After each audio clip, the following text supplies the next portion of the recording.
হরে কৃষ্ণা। তো এটা হচ্ছে কৃষ্ণ বলরাম মন্দির বৃন্দাবনে। মন্দিরের ভেতরে এখন ক্লিন চলছে। আমি তোমাদের বাইরেটা দিয়ে দর্শন করাচ্ছি। কত সুন্দর করে সাজিয়েছে দেখো, কৃষ্ণ বলরাম।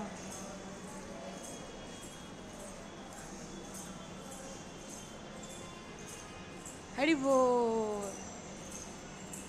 দেখো ভগবান কিভাবে মাখন চুরি করছে।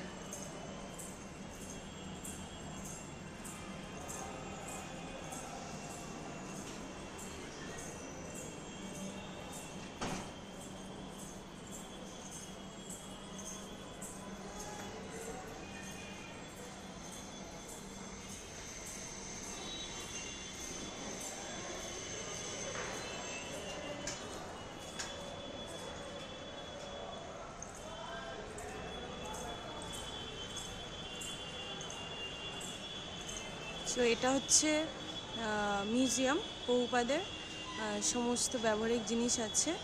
আর এটা হচ্ছে প্রভুপাদের সমাধিস্থল।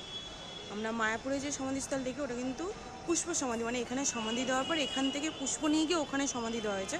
বাট প্রভুপাদের দেহ এখানে সমাধি দেওয়া হয়েছে। এখানে প্রভুপাদের আসল সমাধিস্থল এটি। আর তোমরা বিশ্বাস করবে না, এত শান্তি এত শান্তি, না আসলে বুঝবে না। আর এই হচ্ছে আমাদের ইস্কন কৃষ্ণ বলরাম মন্দির।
তো এখন ভগবান বিশ্রামে আছেন আফটার লাঞ্চ, ভোগ আরতির পর। তো আমাদের পৌঁছাতে সেই টাটিয়া স্থান থেকে পরিক্রমা করে আস্তে আস্তে প্রায় 1:30-1:15 হয়ে গেছে। তো এখন আমরা পৌঁছালাম মন্দিরে। এখন এখানেই থাকবো। বিকেলে তোমাদের সবাইকে দর্শন করাবো।